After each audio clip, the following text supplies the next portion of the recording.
Begitu orang bikin salah satu kali, terus kita lama gak ketemu mereka. Terus begitu kita ketemu lagi kita bilang gini, oh gue tahu tuh dia tuh, tukang tipu tuh dia dulu tuh. Anda kan gak tahu selama proses hidup dia gak ketemu Anda itu Tuhan bikin apa dengan dia. Memang orang susah berubah, memang kita juga gak bisa ngerubah orang lain. Tapi gak ada yang mustahil buat Tuhan. Ketika orang menilai kita, mereka hanya fokus pada kelemahan kita. Sedih gak kira-kira? Dan demikian juga kita terhadap orang lain. Jangan nilai orang dari titik lemahnya. Kayak dia gak punya kebaikan aja gitu. Kita semua punya kelemahan, gak cuma mereka. Hidup ini kan proses belajar menuju kesempurnaan di dalam Tuhan. Izinkanlah Tuhan yang berproses dengan mereka. Jangan kita fokus terus sama kesalahan orang. Urusan kita masing-masing sama Tuhan. Yang setuju bilang amin. Sikap memandang rendah orang lain dan merasa diri benar itu kesombongan rohani yang gak dikenan Tuhan.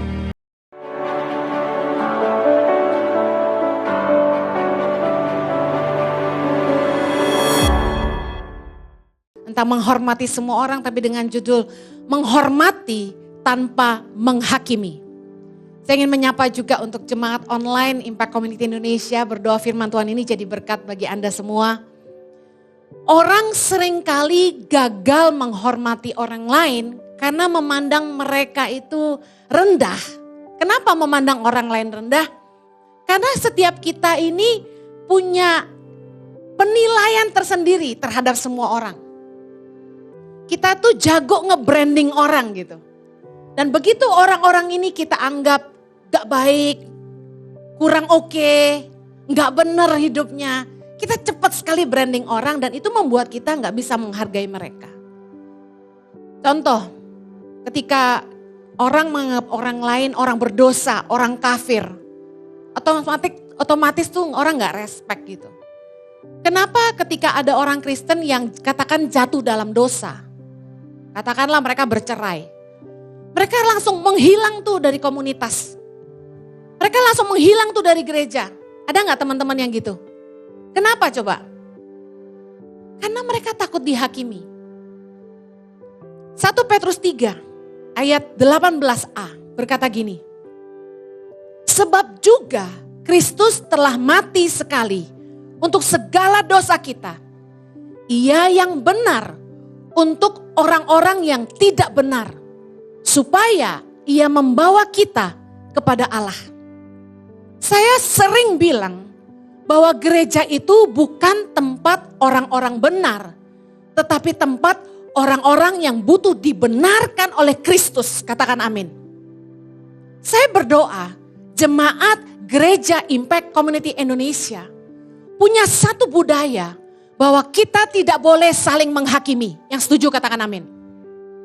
Saya sedih gitu waktu orang itu takut ke gereja karena mereka takut tidak diterima. Ketika orang takut ke gereja karena takut dihakimi. Merasa saya gak layak ke gereja, saya belum benar. Saya gak layak ke gereja, hidup saya belum baik. Mereka takut menjadi diri mereka sendiri ketika mereka hadir di gereja. Sebenarnya kenapa kita bikin orang Kristen jadi munafik? Karena kita gak bisa terima orang apa adanya. Mereka yang biasanya mungkin berpakaian minim, tanpa lengan. Tapi kalau ke gereja katanya harus sopan, mereka tutup. Tapi simply mereka takut dihakimi. Orang yang punya tato, mereka pakai jaket ke gereja. Bukan karena ici dingin, karena kami sudah setel suhunya ruangan. Supaya semua gak kedinginan. Yang gak kedinginan katakan amin. Nah, tapi mereka pakai jaket, kenapa? Takut dihakimi. Saya senang orang-orang kesini tuh tatoan. Kenapa? Saya pengen Ici tuh punya warna, jangan menghakimi. Urusan kita masing-masing sama Tuhan, yang setuju bilang amin. Sikap memandang rendah orang lain dan merasa diri benar itu kesombongan rohani yang gak dikenan Tuhan.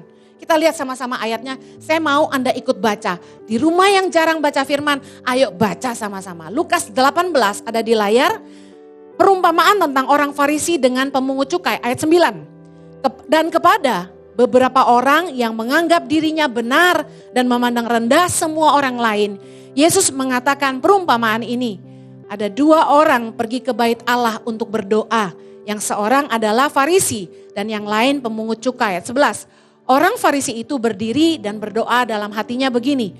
Ya Allah, aku mengucap syukur kepadamu Karena aku tidak sama seperti semua orang lain. Bukan perampok, bukan orang lalim, bukan pezina, dan bukan juga seperti pemungut cukai ini. Ayat 12, aku berpuasa 2 kali seminggu. Aku memberikan 1/10 dari segala penghasilanku. Ayat 13, tetapi pemungut cukai itu berdiri jauh-jauh. Bahkan ia tidak berani menengadah ke langit. Melainkan ia memukul diri dan berkata, ya Allah, kasihanilah aku orang berdosa ini. Aku berkata kepadamu, orang ini pulang ke rumahnya sebagai orang yang dibenarkan Allah dan orang lain itu tidak. Sebab barang siapa meninggikan diri, ia akan direndahkan. Dan barang siapa merendahkan diri, ia akan ditinggikan. Yang percaya katakan amin. Yesus lagi ngajarin kita apa? Kepada orang-orang yang menganggap dirinya benar dan memandang rendah semua orang. Terlalu sombong rohani. Dia pikir kalau dia udah puasa 2 kali seminggu, Senin Kemis. Dan yang aneh gini, kalau udah puasa suka cerita. Gue lagi puasa, katanya gitu. Saya heran, ngapain lu bilang-bilang? Niat banget. Yesus bilang ini, justru yang merasa benar. Dia udah ngerasa, gue udah bayar perpuluhan. Terus mulai mengutuk orang-orang yang dia rasa tidak bayar perpuluhan gitu. Ada orang kecelakaan dibilang gini, gak bayar perpuluhan sih lo gitu. Usahanya macet, sepi. Wah, lu gak bayar perpuluhan ya? Saya sih sama Pak Jojo udah ngomong ya. Gak bakal gitu-gitulah kita ya. Kita ngajarin kebenaran umat Tuhan, harus mengembalikan apa hak Tuhan, wajib sebagai hamba Tuhan harus menyampaikan itu. Tapi kalau sampai ngancam-ngancam jemaat gak usah lah. Saya prinsipnya gini, lebih baik saya khotbah yang benar, jemaat dewasa imannya atas kesadaran sendiri pasti nabur. Daripada dipaksa-paksa, dipecut-pecut, dikutuk-kutuk. Benar gak? Kalau misalnya dia merasa diberkati dan dia dewasa, anak mana yang kalau diberkati tidak mau berkati orang tua sendiri? Amin? Dengar baik. Jangan karena kita yang pelayanan merasa kita lebih benar daripada yang gak pelayanan. Yang melayani jangan merasa udah lebih benar. Saya percaya di firman Tuhan bilang diaken itu harus bisa mengurus keluarganya dengan baik dulu. Baru bisa ngurus jemaat. Saya setuju sebagai pelayan Tuhan kita harus perbaiki hidup kita dulu sebelum bisa melayani orang lain. Tapi jangan merasa benar lalu menghakimi orang lain yang mungkin hidupnya belum benar. Seringkali kebaikan orang tuh kita gak inget, tapi dia bikin salah satu kali itu kita inget selamanya, betul gak? Manusia punya kecenderungan itu, merasa diri benar. Dan Yesus bilang gini, justru orang yang ngerasa saya orang berdosa dan saya butuh dibenarkan sama Tuhan, saya butuh Tuhan. Itu yang malah dibenarkan. Orang yang merasa sombong rohani, gue udah tahu ayat firman Tuhan banyak, gue udah pelayanan, gue udah puasa bayar perpuluhan. Memandang rendah orang lain, itu yang dia malah tidak dibenarkan sama Tuhan. Jangan pernah menganggap diri lebih benar daripada orang lain dan merendahkan orang lain. Kita gak punya hak untuk jadi hakim atas hidup orang lain. Hakim kita cuma satu, Allah Bapa di sorga. Matius 7 ayat 1 bilang gini. Jangan kamu menghakimi supaya kamu tidak dihakimi. Karena dengan penghakiman yang kamu pakai untuk menghakimi, kamu akan dihakimi.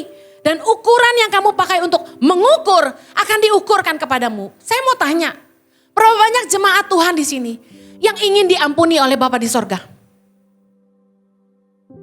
Berapa banyak jemaat di sini yang kalau berbuat salah, berbuat dosa, tidak mau Tuhan sampai hukum kita, tapi kita mau Tuhan mengampuni kita. Angkat tangan. Firman Tuhan berkata, berbahagialah orang yang tidak diperhitungkan pelanggarannya oleh Tuhan. Katakan amin. Kalau kita gak mau dihakimi sama Tuhan, kalau kita gak mau dihukum sama Tuhan, jangan hakimi orang lain, jangan hukum orang lain. Karena firman Tuhan katakan, ini Yesus yang ngomong, dengan ukuran yang kita pakai akan diukurkan kepada kita.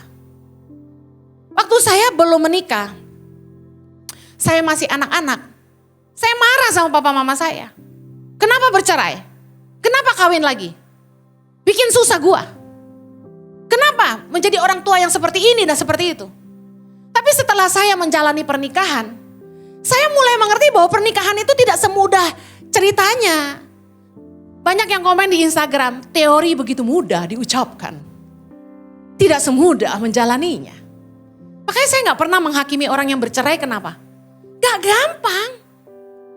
Kalau bukan kasih karunia Tuhan, dan kalau bukan karena mempertahankan nama baik dan nama Tuhan, kami pun sudah bercerai.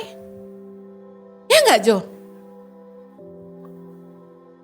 Loh, saya kasih tahu ya, kalau gak ada pendeta yang pernah ngaku gini, bohong dia. Siapa bilang pernikahan gampang? Rumit, sulit. Tapi Tuhan itu penuh kasih karunia. Kalau kita mau berjuang untuk pernikahan kita, demi nama Tuhan, Tuhan akan tolong kita. Saya tuh pernah loh mati rasa sama suami saya. Dia pun begitu mungkin. Tapi waktu saya berdoa, saya bilang, Tuhan, baharui cinta di hati kami, supaya saya bisa jatuh cinta lagi sama suami saya. Dan itu real loh, terjadi. Tiba-tiba saya tuh jadi kangen banget sama suami saya. Gitu. Terus ngimpiin Jojo amit-amit dipanggil Tuhan. Saya bangun, saya nangis, lu jangan mati tinggalin gua. Gua gak mau jadi janda.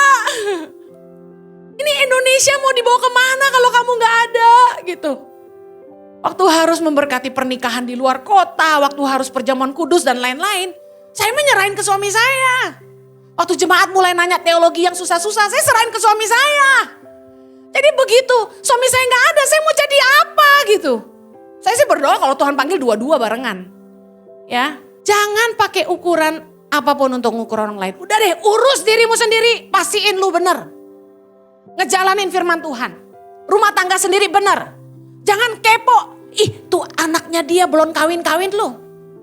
Perawan tua lu. Terus herannya gini ya, kalau udah ada perempuan yang gak nikah-nikah, dicapnya gini. Kenapa sih dia bawel? Kenapa sih dia jutek? Oh, pantasan aja, gak nikah. Apa sih? Orang mungkin lagi dapet. Gereja tuh seperti bengkel.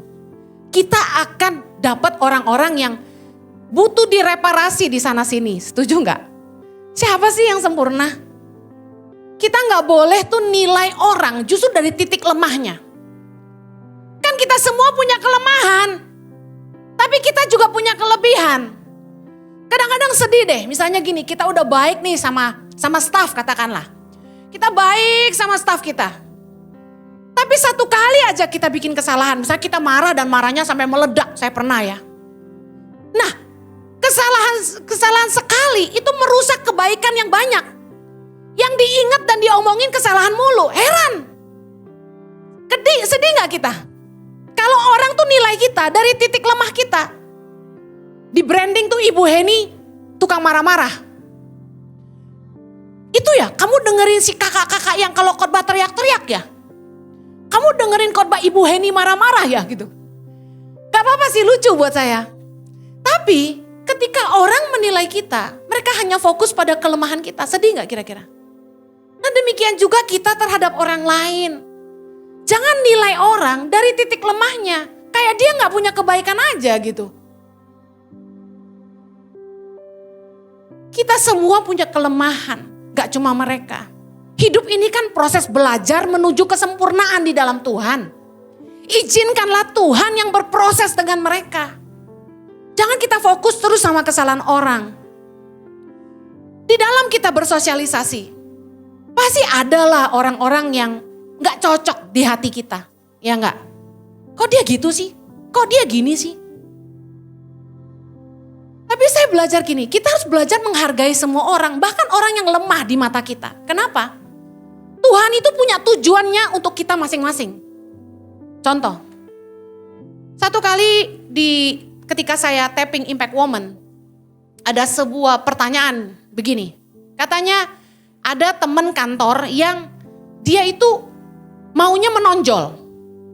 Orangnya cepet, selalu mau menang sendiri dan mau mendominasi. WA kalau di grup dia yang mau duluan jawab dan sebagainya. Nah intinya teman-teman gak suka lah sama dia karena resek gitu. Ya pasti ada yang begitu kan.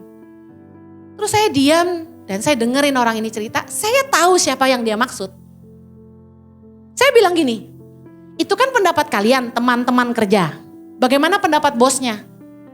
Menurut bosnya, dia orang yang sangat cekatan. Disuruh apa, gercep gitu loh. Cepat tanggap. Kadang-kadang kesel gak ketika WA di grup gak direspon? Kita justru senang begitu ada yang respon, terima kasih gitu. Kemudian, dia mungkin katanya suka cari muka dalam tanda kutip ya. Tapi bagi saya, lebih baik yang cari muka daripada yang enggak. Karena buat bos gini, kita senang karyawan tuh rajin. Perhatian sama kita. Mau ngambil hati kita terus daripada yang ngeselin kita. Tapi buat teman-temannya ngiri. Kenapa? Karena dia dekat sama bos. Karena dia bikin standar baru yang kesannya kalau kita nggak kayak dia, kita nggak baik gitu.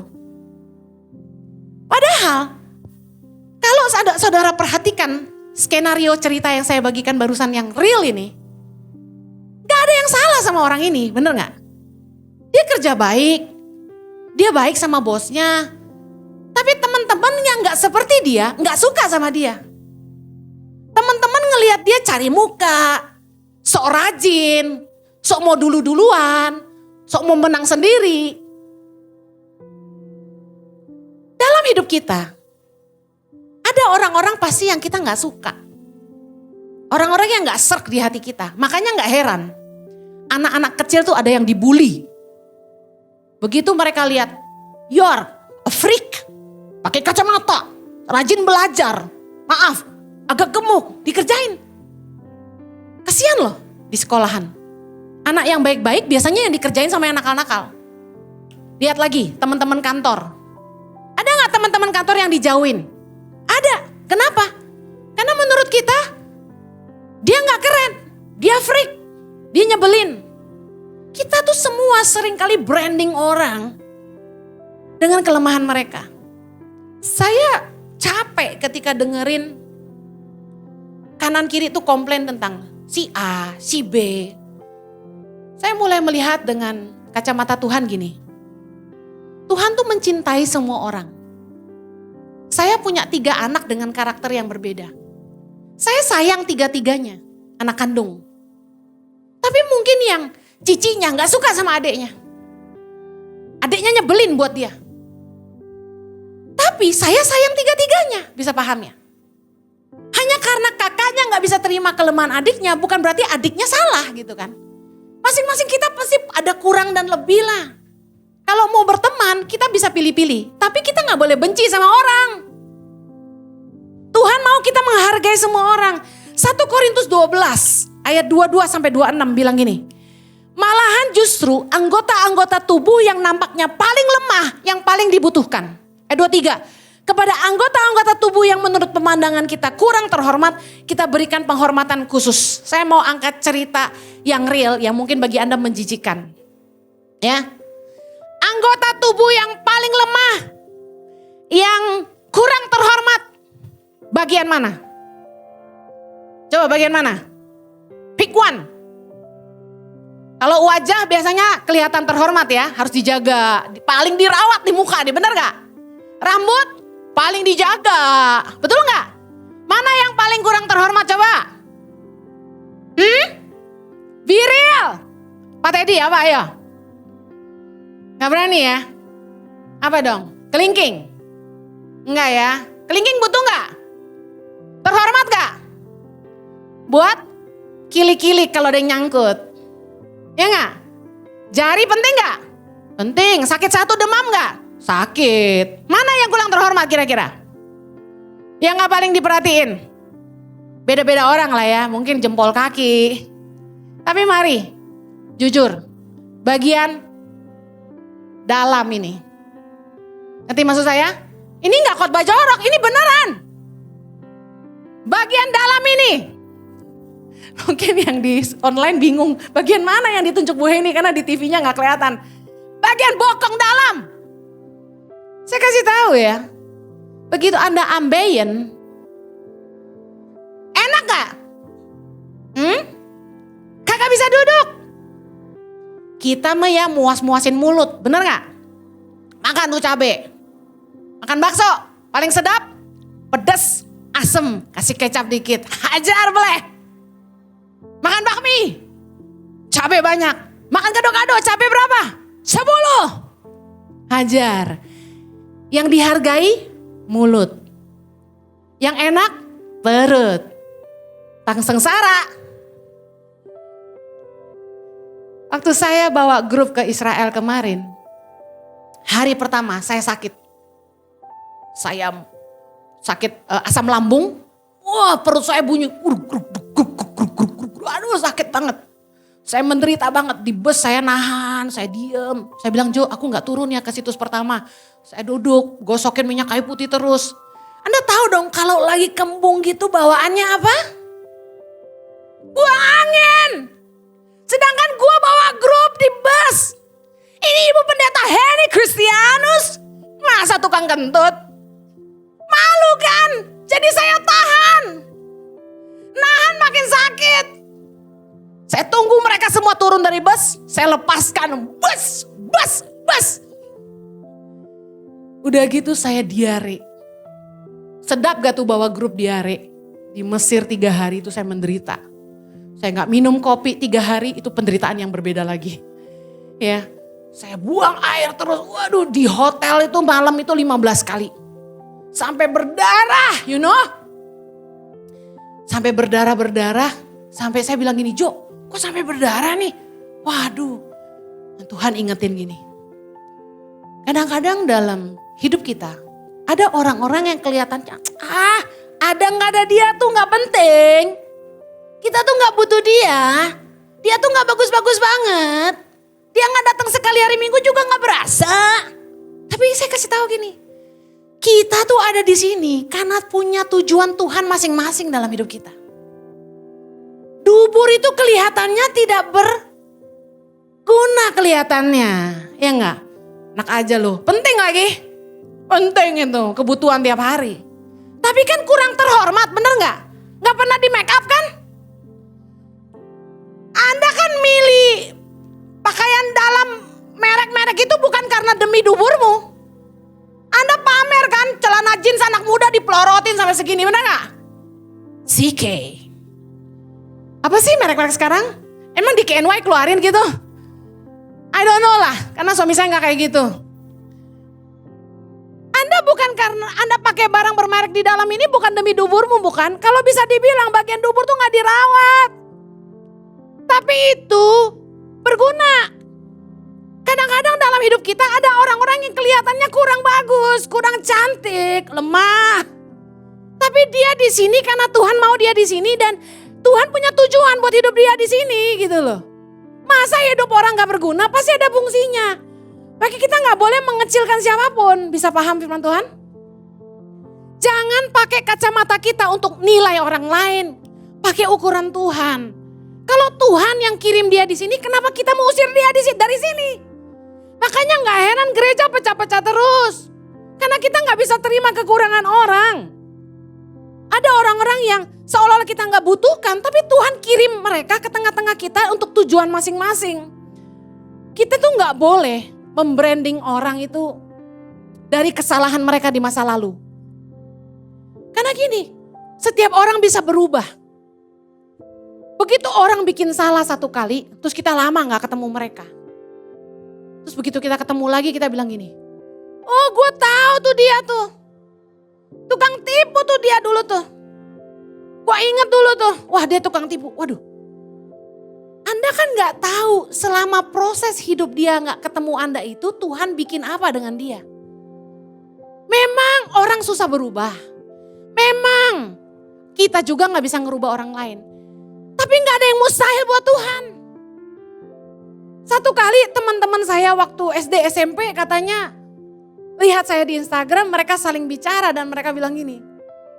Wih, si Ai Ching katanya, nama Cina saya. Udah jadi pendeta loh. Dulu kan dia playgirl banget tuh katanya. Cowoknya banyak banget tuh katanya gitu. Gak nyangka sih gue dia bisa jadi pendeta gitu. Terus ada lagi saya ketemu pendeta yang kenal saya waktu saya masih remaja. Henny, kalau Jojo om percaya. Kalau Henny, seburuk itu saya di masa lalu di mata mereka. Wah, saya lihat firman Tuhan keren banget nih bos. Kisah Rasul 9 ayat 10. Anda tahu bagaimana Saulus ketemu Yesus? Saulus lihat sinar terang langsung jadi buta.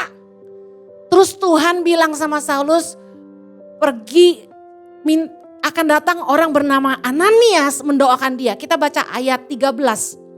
Ketika Tuhan suruh Ananias pergi dan cari Saulus untuk mendoakan dia, Ananias kayak kita branding orang dari masa lalu.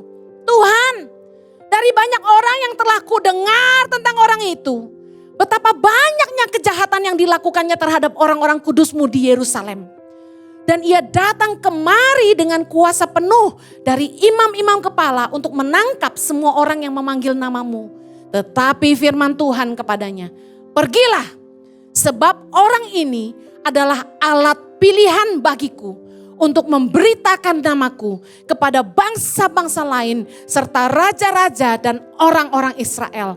Aku sendiri akan menunjukkan kepadanya betapa banyak penderitaan yang ia harus tanggung oleh karena namaku. Dengar baik. Ananias dengar betapa Saulus membunuh murid-murid Yesus. Orang-orang yang menyebut nama Yesus dibunuh sama Saulus. Dan ketika Saulus ketemu Yesus dalam rupa sinar yang terang dan menjadi buta. Dan Tuhan minta Ananias mendoakan dia. Ananias takut. Wajar gak Ananias takut? Karena dengar berita yang serem tentang orang ini. Jangan-jangan gue juga dibunuh katanya. Tapi lihat Tuhan itu keren. Pergilah sebab orang ini adalah alat pilihan bagiku untuk memberitakan namaku. Kita gak boleh branding orang dari kesalahan mereka di masa lalu. Orang bisa berubah. Tuhan sanggup berubah orang. Katakan amin. Kadang-kadang kesalahan istri-istri adalah gini. Selalu pakai kaca spion untuk ngingetin kesalahan suaminya. Selama kita selalu bawa kaca spion dalam pernikahan kita. Kita gak kasih ruang salah buat pasangan kita. Kita gak kasih ruang untuk dia berubah. Dia gak akan berubah. Sama dengan suami-suami. Kalau istrimu pernah tidak bijak dalam keuangan, hutang kartu kredit dan lain sebagainya. Lalu dia berusaha memperbaiki. Jangan lagi ungkit-ungkit kesalahannya.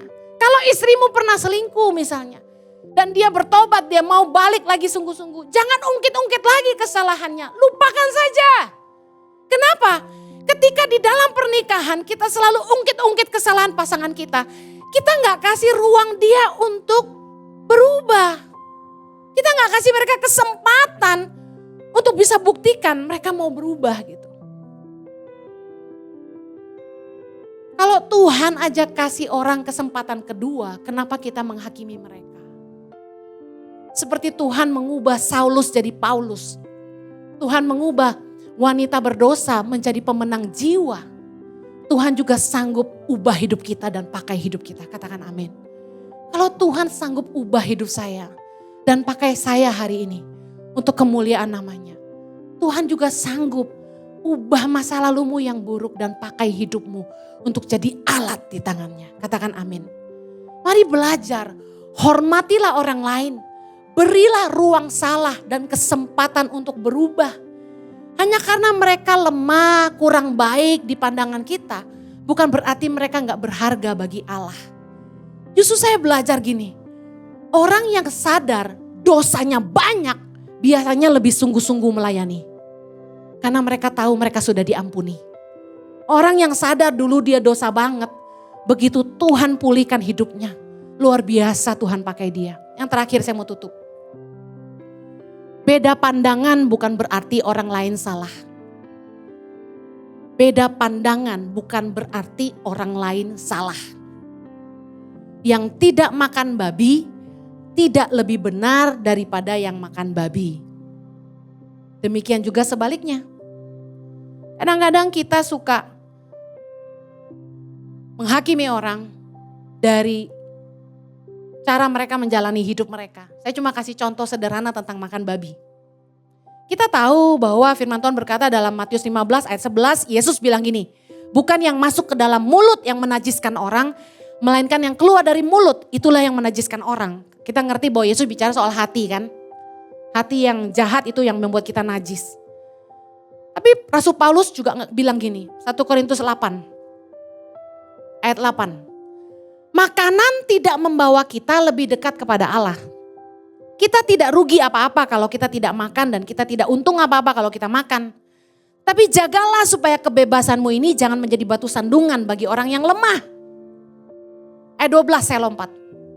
1 Korintus 8 ayat 12. Jika engkau secara demikian berdosa terhadap saudara-saudaramu dan melukai hati nurani mereka yang lemah, engkau pada hakikatnya berdosa terhadap Kristus. Kenapa? Di ayat sebelumnya kalau kita baca, karena Kristus sudah mati buat mereka. Ketika kita mulai punya pandangan yang berbeda dengan orang lain, entah beda agama atau beda, lucu ya, Kristen itu banyak denominasi, ya kan? Saya ingat waktu saya masih kuliah di Australia, saya punya teman baik SMA, dia kuliah di Jerman. Saya aliran karismatik, saya GBI, dia ikut aliran apa saya nggak ngerti, yang tidak percaya bahasa lidah, bahasa roh. Mulailah kami berargumentasi bahwa tanda orang dipenuhi Roh Kudus adalah berbahasa roh. Dia bilang enggak, itu adalah karunia. Akhirnya gara-gara perbedaan pendapat itu, kami tidak saling bicara lagi. Istilah ada orang Kristen makan babi dan tidak makan babi. Ada orang Kristen bilang enggak boleh nyebut nama Yesus, harus sebut Yeshua HaMashiach. Macam-macam lah orang Kristen ini, ya kan. Beda pandangan itu bukan berarti orang lain salah dan kita benar. Juga bukan sebaliknya mereka benar kita salah. Kalau balik lagi ke firman Tuhan, memang bahasa roh itu adalah salah satu karunia. Tanda salah satu orang dipenuhi Roh Kudus bahasa roh. Penting gak penting berbahasa roh di tengah jemaat? Jelas dibahas di firman Tuhan bahwa gak penting. Bahasa roh itu untuk membangun diri sendiri. Makanya di ICI meskipun kami berbahasa roh, kami tidak berbahasa roh di sini. Di tengah jemaat. Karena tidak membangun, itu hanya membangun diri sendiri. Bahkan firman Tuhan menulis, kalau kamu berbahasa roh dan di situ ada orang yang gak ngerti, lalu dia berpikir kamu gila. Buat apa? Intinya kita harus balik lagi ke firman Tuhan. Beda pandangan di antara kita harusnya gak membuat kita memandang rendah orang lain. Hargai pandangan mereka, hargai prinsip mereka gitu loh. Kenapa kita harus menghakimi orang? Karena aliran yang mereka pilih. Kalau seandainya kita bisa menghargai agama lain, apa sulitnya kita juga menghargai sesama orang Kristen dengan pandangan yang berbeda. Kalau ada di sini yang beragama Katolik, karena saya tahu orang-orang Katolik pun datang ke sini untuk mendengarkan. Kenapa kita harus menghakimi mereka berdoa rosario, novena, dan berdoa Santa Maria? Kita gak lebih benar dari mereka kok. Menurut saya biarkan saja. Agama adalah cara manusia mencari Allah. Bukan bagian kita menghakimi orang dengan pandangan mereka. Yuk, lebih baik kita itu jadi berkat dimanapun kita berada. Sikap tidak menghargai orang lain, tidak menghormati orang lain, menghakimi orang lain itu hanya membuat hidup kita jadi batu sandungan. Waktu kita diproses lewat orang-orang di sekeliling kita, jangan pikir mereka yang biang masalahnya. Tidak perlu Anda bisa berpikir bahwa mungkin mereka ada di sekitar Anda karena Tuhan mau mengubah Anda. Waktu kita punya masalah sama orang-orang di sekeliling kita selalu menunjuk kesalahan orang lain. Gara-gara dia saya begini, dia bikin saya marah. Tapi pernah Anda berpikir jangan-jangan dia ada di situ karena Tuhan yang mau mengubah kita gitu. Saya berdoa agar komunitas keluarga besar Impact Community Indonesia ini jadi rumah dan keluarga yang punya kasih, bukannya menghakimi. Yuk belajar menghormati semua orang meskipun mungkin di mata kita mereka salah, rumah tangganya masih gak benar. Justru mereka ada di sini karena mereka butuh kita. Mereka butuh kita di sini untuk mendampingi mereka. Di antara kami pengerja-pengerja, ada yang teman-teman kami yang rumah tangganya masih gak karu-karuan. Tapi kami gak usir mereka dari sini. Kami terus bimbing mereka, kita terus kuatin mereka. Udahlah, ayolah jangan bercerailah, ayolah berdamailah, ayo jangan kasar sama istrimu. Ayolah, terus kami doain mereka terus tanpa henti. Kita gak buang orang-orang yang bikin salah dalam hidup kami. Orang yang pernah mencuri saja dari kami tidak kami buang. Kami bimbing. Kenapa kamu curi? Kamu butuh apa?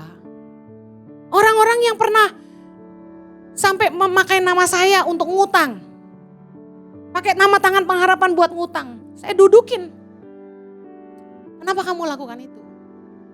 Ayo, kenapa kamu bisa berhutang segini banyak?